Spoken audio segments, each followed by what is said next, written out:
مفتی صاحب فیس بک پر بھی نہر یہ پوچھ رہی ہیں، یوٹیوب پہ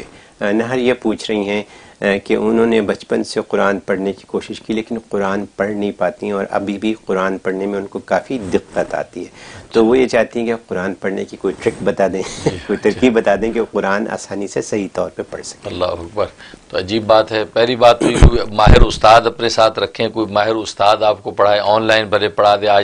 آج کل تو آن لائن کا بڑا عام رواج ہے، کسی ماہر استاد سے پڑھیں۔ اور دوسرا اللہ تعالیٰ سے دعا کہ اللہ تبارک و تعالیٰ سینہ کھول دے تاکہ آپ کے لیے قرآن آسان ہو جائے۔ اس کا طریقہ یہ کہ سورۃ یوسف کی تلاوت کر کے پانی دم کر کے پئیں اور اللہ سے دعا کریں، سینے پہ پھونک لیا کریں، تو ایک ہفتے بھر میں ایک مرتبہ کم از کم سورۃ یوسف کی تلاوت کریں، بھلے تھوڑی تھوڑی روز پڑھتی رہیں یا ایک ہی دن میں ساری ختم کر کے سینے پہ پھونک کے پانی دم کر کے پی لیں، تو یہ آپ جو ہے وہ سورۃ یوسف یا 7 مرتبہ ڈفرنٹ موقعوں پہ آپ نے پڑھنی ہے اور دعا کرنی ہے، آپ کا سینہ کھل جائے گا اور قرآن آسان ہو جائے گا۔